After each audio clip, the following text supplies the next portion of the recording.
Ya Sobat Habilia, sekarang kita berada di situs kedua dari perjalanan kita ke Bayan ya. Jadi ini adalah situs Sumur Majapahit.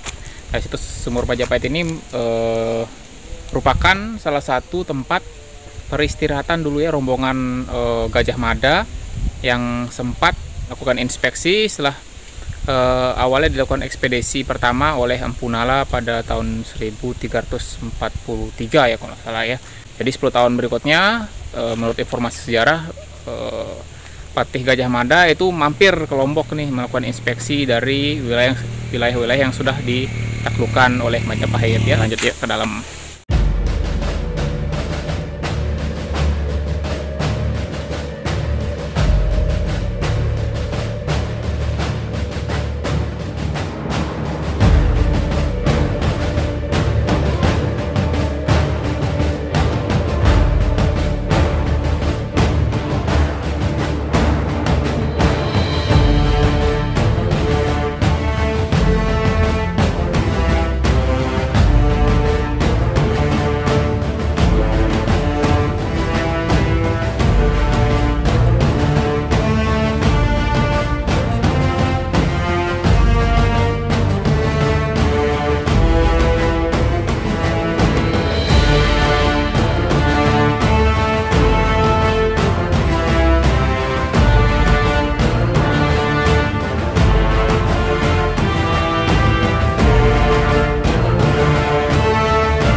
Ya, jadi memasuki situs ini pertama kita akan bertemu dengan beberapa pohon besar seperti ini.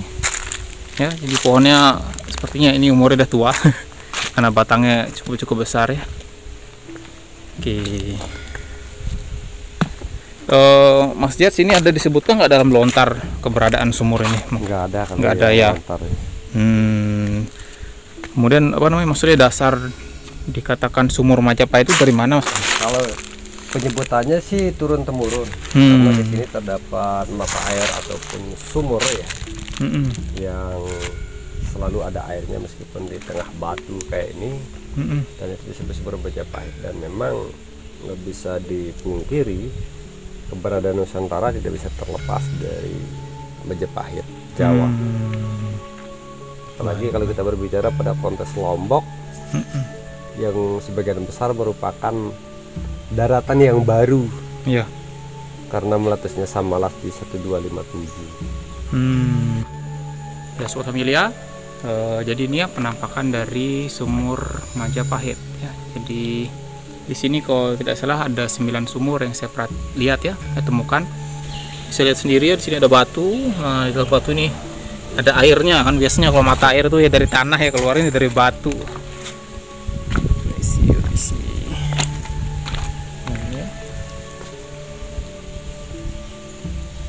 Di airnya ngalir ya, lumayan debitnya cukup keras tuh ya, dan ini batu gitu loh, jadi jarang kan ada air yang keluar dari batu, biasanya kan dari tanah gitu ya. Sobat Habilia, ini dia sumurnya. Di sini banyak orang yang melakukan ritual juga ya, mungkin bertapa atau meditasi gitu. Memang tempatnya sejuk sekali. Kalau dari energi juga kerasa positif ya. Ya memang di mana ada sumber mata air sih biasanya itu memang auranya pasti positif sih. Jadi di sini tidak hanya satu sumber mata air, sebenarnya banyak gitu. Jadi di batu yang ini juga ada. Di situ juga ada. Lanjut. Permisi. Ini juga ada. Jadi debit airnya lumayan gede.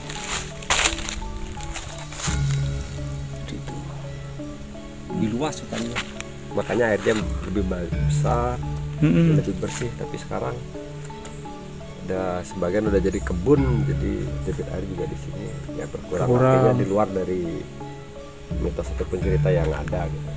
Makanya ini sekarang memang iya, ya dulu lebih besar lagi sebenarnya. Iya, kalau sumur itu ya digunakan juga untuk kebutuhan warga. Makanya di sini kan ada bendungan. Oh, airnya sebentar dari sini ya? Iya. Wah, bisa jadi bendungan ya sobat pemilik sebenarnya. Tapi ya karena pohonnya tadi berkurang ya Mas ya. Iya. Ya sih kelihatan dari ini bekas-bekas bentukan dari batu ini ya. Kayaknya itu memang dulu air tuh setinggi itu. Luas banget ya. Sayang sekarang debit airnya berkurang karena berkurang juga jumlah pohonnya. Kita lanjutkan lagi tanya-tanya dengan beli Jericho ya. Jadi sobat familia yang kemarin sempat mengunjungi akun YouTube channel Gosaka bisa ganti ke mana Bu? Jericho 1111. Jericho 1111 ya. Nah, kalau menurut beli Gosaka nih, apa nih yang dirasakan di tempat ini? Tempat ini sejuk, memang penuh dengan ini apa? Peradaban zaman dulu. Di sini kita lihat di pohon beringin ini disapa dengan sebuah tombak yang ditancapkan di sebelah timur. Kita disapa seperti apa namanya, ujung tombak itu berkilau. Setelah saya masuk ke bagian dalam lagi, di sini saya melihat seekor naga diam di dalam lubang beringin ini. Naga dengan sisiknya, kan ada beberapa jenis naga. Cuma naga ini dia bersisik. Bersisik agak ke hijau-hijauan dan ada warna merahnya sedikit. Dan beberapa reptil juga ada di sini. Reptil gimana maksudnya, reptil gaib gitu? Ya, reptil gaib lah. Tapi kalau di sini bisa ngelihat ini secara langsung atau batin, walaupun nanti pemirsa sekalian menonton pasti bisa akan merasakan energi atau penampakan yang ada di sini. Dan di sini juga penuh dengan barang-barang misteri atau barang gaib di dalam pohon ini. Siapa tahu ada yang ingin berjodoh nanti mampir ke sini bisa menemukan barang pilihannya. Soalnya di masing-masing barang itu sudah ada nama siapa yang punya barang tersebut. Jadi nggak bisa diambil sembarangan ya beliau. Nggak usah munculnya apalagi apa namanya, dengan sakral untuk mengambil barang secara paksa, pasti akan kembali lagi ke sini. Soalnya kebanyakan gitu orang-orang zaman sekarang itu ngambil barang ritual, ngambil barang secara paksa, narik barang. Akhirnya lebih bagus yang alami. Didatangi lewat mimpi, disuruh ngambil sini bahwa barang itu miliknya gitu. Di sini banyak kok barang-barang gitu. Oke. Kesakralannya pun nggak sejuk, nggak ada sisi negatif. Mungkin ada beberapa gambar yang bisa saya gambar nanti untuk melengkapi channel. Baik. Terus selain itu beli, mungkin di sekitar sumur ini ada terlihat mungkin leluhur atau pasukan-pasukan Majapahit yang sempat dulu mampir ke sini. Kelihatan seperti istilahnya berpegang tangan, mungkin ada suatu misi dan tujuan sebelum berangkat atau melanjutkan perjalanan. Biasanya kan membuat sebuah lingkaran itu untuk bersumpah atau memegang janji setia gitu, seperti perjalanannya agar tercapai, agar doanya didengar juga bisa melanjutkan perjalanannya dengan mulus dan lancar. Di sini juga ada tiga sumur yang dominan gitu. Bisa kita anggap sumur yang paling bawah itu bur, tengah buah maksudnya, dan yang paling atas suah. Untuk menuju sumur yang paling atas ya istilahnya bur buah suah itu memang apa namanya, ini jalannya agak licin dan agak tajam, jadinya kita harus berhati-hati. Karena seperti perjalanan spiritual, untuk menuju ke tingkat selanjutnya itu kita harus tulus, harus tenang, dan istilahnya keduniawiannya itu, rasa keakuannya itu sudah mulai berkurang gitu. Kayaknya itu aja yang cukup. Oke. Siap. Ya, sobat familia, jadi rencananya kita mau meditasi sebentar di sini beliau. Jadi mau coba sowan atau silaturahmi dengan leluhur yang pernah atau yang masih tinggal di sini. Ya, jadi mungkin ya kalau dapat informasi tambahan kita akan informasikan ke sobat familia ya. Jadi tapi tempat ini bukan tempat untuk macam-macam yang melakukan hal-hal negatif gitu ya, nyari pesugihan gitu, bukan beli ya? Bukan. Jadi di sini tempatnya positif. Kalau teman-teman memang mau meditasi, menenangkan diri, mau mengenal jati diri lebih dalam lagi, bisa dikunjungi ke sini gitu ya. Dan tadi yang seperti beliau Gosaka sampaikan, memang di sini ada barang-barang pusaka gitu ya, peninggalan-peninggalan, tapi sudah ada yang punya gitu, sudah ditakdirkan nanti akan siap ke mana barang-barang itu. Jadi nggak bisa diambil sembarangan. Kalaupun mau diambil sembarangan, biasanya akan hilang dan kembali lagi ya ke sini gitu ya beliau. Begitu. Karena efek juga yang ngambil. Oh, karena efek ya, mungkin nanti ada efek negatifnya mungkin ya, sakit-sakitan seperti itu atau Yang ngambil harus dikembalikan soalnya bukan miliknya. jadi kayak nyuri lah ya, bukan punyanya tapi diambil kayak gitu. Oke, Bli, kita coba meditasi sekarang. Oke, kita meditasi dulu ya Sobat Melia.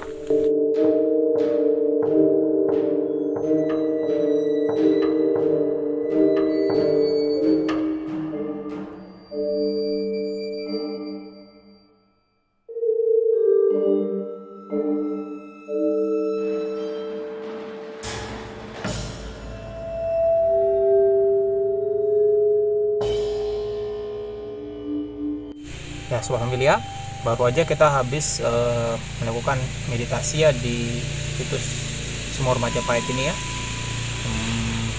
Cuma memang kalau dari saya pribadi sih di sini memang merasakan tenang aja, damai gitu ya rasanya. Tadi cuma memang ada juga kayak ya energi panas mungkin yang lewat sekitar sini. Jadi lewat. hangat mungkin itu ya, mungkin yang memang leluhur-leluhur yang mendiami tempat ini gitu ya. Itu sih selebihnya nggak ada lagi, cuma tenang aja rasanya, damai gitu ya. Jadi bagus banget untuk mengelola stres kalau kesini ya. Jadi kalau misalnya banyak pikiran gitu, pikiran linglung, bisa meditasi di tempat seperti ini ya, yang di Sumur Majapahit ini. Jadi ya lebih menenangkan lah gitu. Jadi pikiran-pikiran jelek yang membuat stres jadi bisa hilang di sini kayak gitu. Bu Gosaka gimana pengalamannya?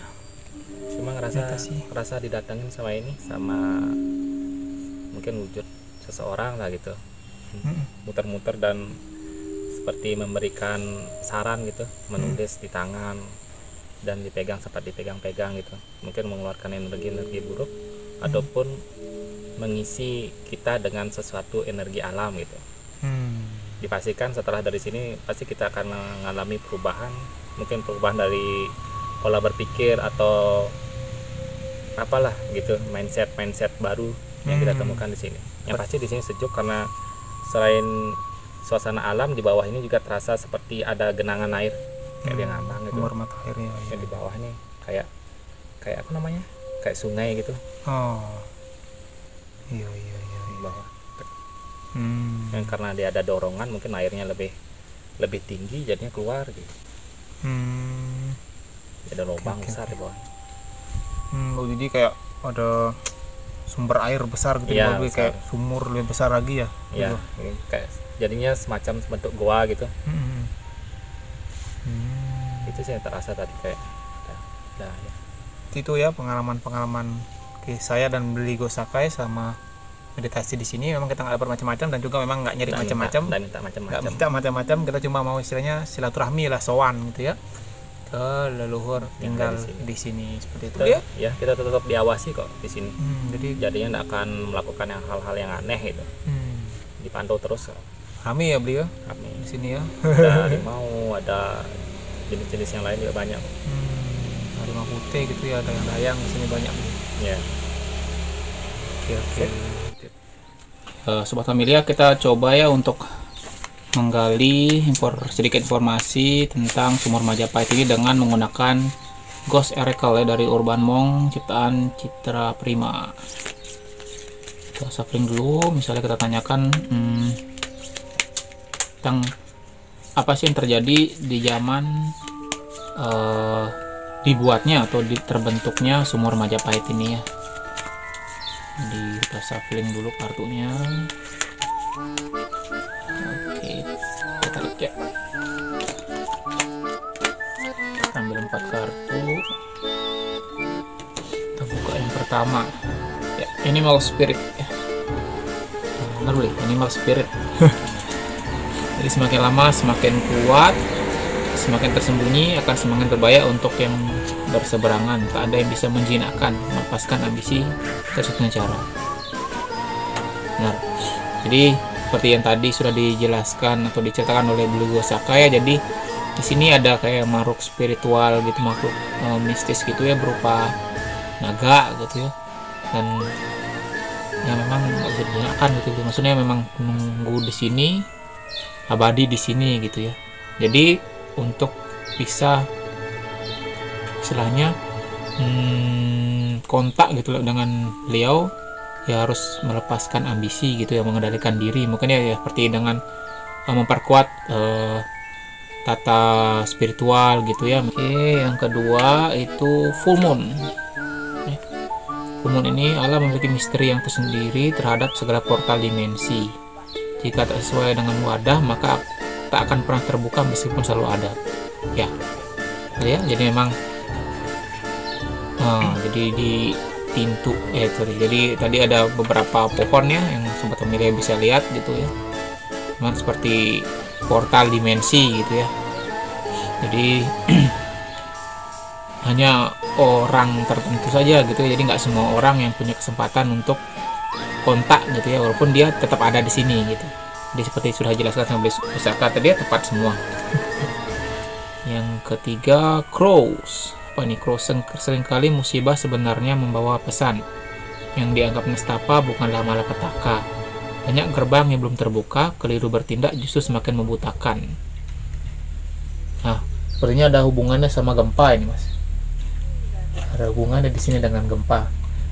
Jadi Sobat Familia 2018 lalu Lombok sempat diguncang oleh gempa besar ya, yang hampir ada sampai 7 skala Richter ya magnitudonya. Sepertinya tempat ini ada hubungannya gitu dengan gempa itu ya. Jadi di sini dikatakan seringkali musibah sebenarnya membawa pesan. Jadi benar ada pesan mungkin, Mas. Jadi nggak cuma sekedar musibah aja, jadi ada message atau pesan di balik itu gitu. Yang dianggap nestapa bukanlah malapetaka gitu. Jadi masih ada hubungannya dengan sini. Ini mata airnya atau airnya mulai berkurang tuh tahun berapa, Mas? Maksudnya debit airnya? Tahun 2000-an. 2000-an ya. Ya, jadi Sobat Melia seperti dalam video saya jelaskan bahwa menurut Mas Jess dulu tuh di sini airnya tuh sangat banyak gitu ya. Sangat melimpah gitu, jadi bisa untuk pengairan sawah di sekitar sini. Tetapi sejak tahun 2000-an itu, awal 2000-an airnya mulai berkurang karena lahan-lahan di sekitar sini banyak digunakan sebagai lahan pertanian ya. Jadi hutan-hutannya mulai berkurang gitu. Jadi ya mungkin ada efeknya, sebenarnya ada dampaknya dengan tempat ini aja gitu. Oke, jadi crows. Dan satu terakhir adalah spell. Ya, spell ini setiap untai kata adalah kekuatan sekaligus kelemahan. Senandung yang mengalun mencipta keinginan tak berporos, memutuskan segala sesuatu tanpa mau melihat konsekuensi, hindari gelap mata dan buta hati. Ya, jadi seperti yang Bligos katakan tadi juga ya, jadi di tempat ini banyak sekali barang pusaka. Di sini tempat yang bagus buat melakukan beratai atau meditasi, tapi juga tempat yang bagus untuk mencari hal-hal yang barang-barang pusaka seperti itu ya. Tapi di sini pesannya kalau mau mendapatkan hal yang positif itu bisa, tetapi dengan menghindari gelap mata dan buta hati ya. Jadi lebih mendekatkan diri. Kalau mau ke tempat ini ya tujuannya ya sebagusnya sih supaya sobat pemilih dapat hal-hal positif. Tujuannya juga harus positif ya. Jadi jangan lakukan hal-hal negatif seperti mencari pesugihan atau mencari benda-benda pusaka gitu yang sebenarnya bukan hak dari orangnya gitu ya. Jadi memang sebenarnya sudah ada yang memiliki barang-barang pusaka di sini gitu ya. Oke, itu aja informasinya. Jadi informasi dengan sejarahnya kita belum temukan ya dari kartu-kartu ini. Jadi lebih ke spiritualnya, mistisnya, dan bencana kemarin yang terjadi di sini ya. Mungkin memang bermasalah dengan kondisi alamnya kayak gitu. Oke, sampai jumpa di situs berikutnya. Nah.